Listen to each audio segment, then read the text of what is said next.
A+ട്യൂബിലേക്ക് സ്വാഗതം.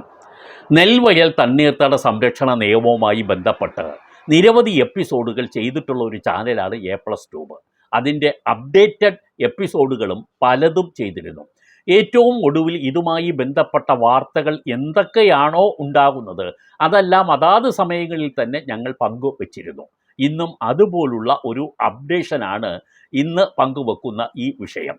അത് വളരെ പ്രധാനപ്പെട്ട ഒരു വിഷയമാണ്. ഒരുപാട് ആളുകൾ എത്രയോ നാളുകളായി കയറി ഇറങ്ങുന്ന ഒരു വിഷയമാണ് ഈ ഡേറ്റാ ബാങ്കിൽ ഉൾപ്പെട്ട ഭൂമി ഒഴിവാക്കി കിട്ടുന്നതിന് വേണ്ടിയുള്ള അപേക്ഷയ്ക്ക് ശേഷം നടക്കുന്ന കാര്യങ്ങൾ. ഇതിനെ സംബന്ധിച്ച് വ്യാപകമായ പരാതികളും വിജിലൻസ് റെയ്ഡുകളും പുതിയ പുതിയ ഉത്തരവുകളും ഒക്കെ വരുന്നുണ്ട്. പക്ഷേ ഏത് വന്നിട്ടും കാര്യങ്ങൾ തദൈവ തന്നെയാണ് എന്നുള്ളത് നമുക്ക് മുൻകാല അനുഭവങ്ങളിൽ നിന്നൊക്കെ തന്നെ മനസ്സിലാകുന്നു.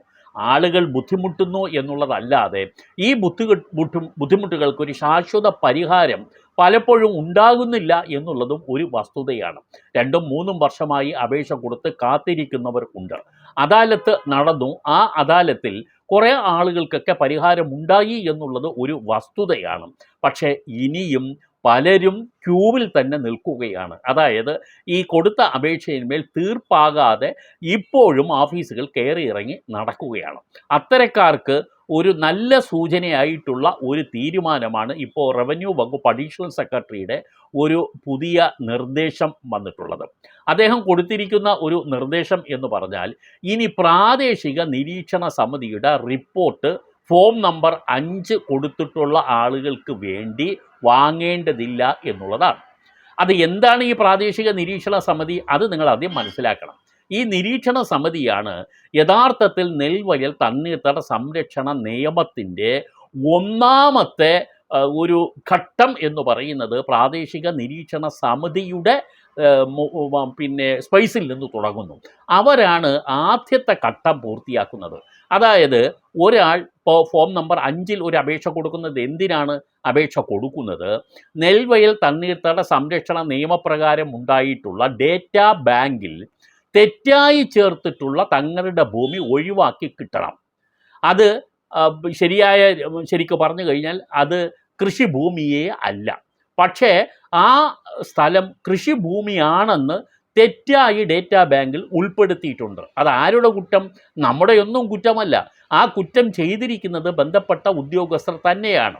പ്രാദേശികമായി എല്ലാ സ്ഥലങ്ങളും പോയി കണ്ടതിന് ശേഷം തയ്യാറാക്കേണ്ട ഡേറ്റാ ബാങ്ക് അങ്ങനെയൊന്നും കാണാതെ ഓഫീസിലിരുന്ന് റവന്യൂ റെക്കോർഡ്സ്, ബേസിക് ടാക്സ് രജിസ്റ്ററും അതേപോലെ ആധാരവും നോക്കിയിട്ട് ആ ആധാരത്തിലോ ഇല്ലെങ്കിൽ BTRലോ കാണുന്ന പ്രകാരം കൃഷിഭൂമി ആണെങ്കിൽ കൃഷിഭൂമി എന്ന് പറഞ്ഞ് ഡേറ്റാ ബാങ്കിൽ ഉൾപ്പെടും.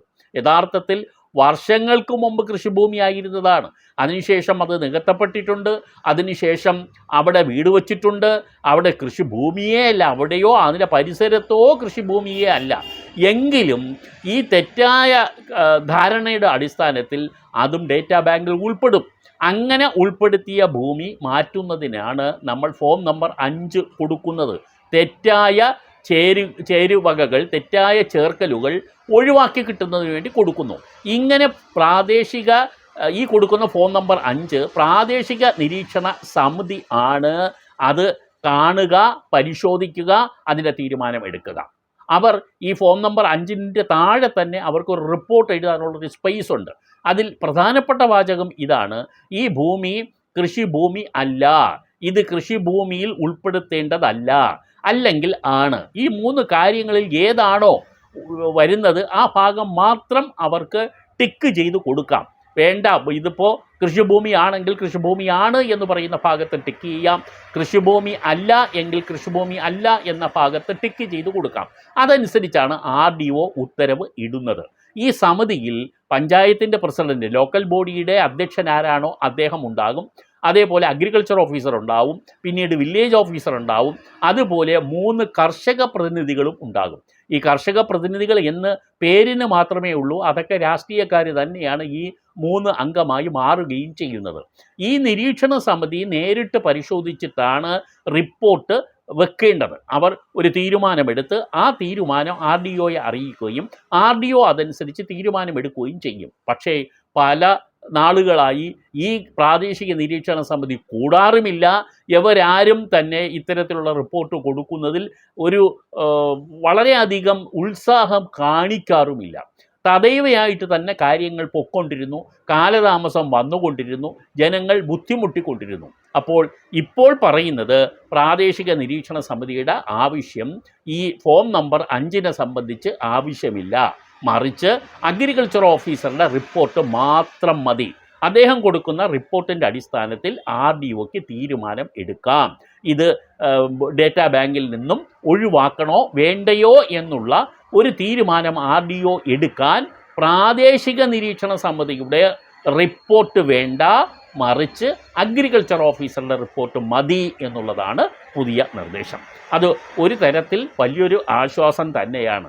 ഒരു ഘടകം ഇതിൽ നിന്നും ഒഴിവാക്കിയാൽ, ഒരു തട്ട് ഇതിൽ നിന്നും ഒഴിവാക്കിയാൽ തന്നെ ഒരുവിധം വേഗത്തിലൊക്കെ ഈ ഫയൽ പോകും എന്ന് നമുക്ക് പ്രതീക്ഷിക്കാം. പ്രതീക്ഷയാണ് നമ്മളെ മുന്നോട്ട് കൊണ്ടുപോകാൻ ശരിക്കും ഒരു തുണയാകുന്നത്.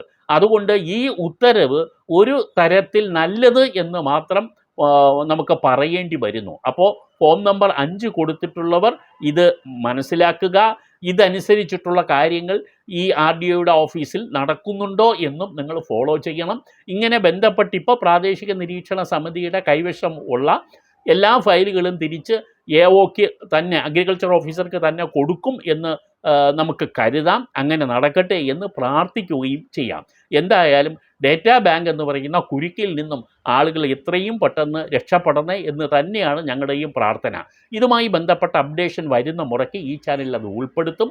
തീർച്ചയായും സബ്സ്ക്രൈബ് ചെയ്യാനും ഷെയർ ചെയ്യാനും ലൈക്ക് ചെയ്യാനും നിങ്ങൾ മറക്കാതിരിക്കുക. നന്ദി.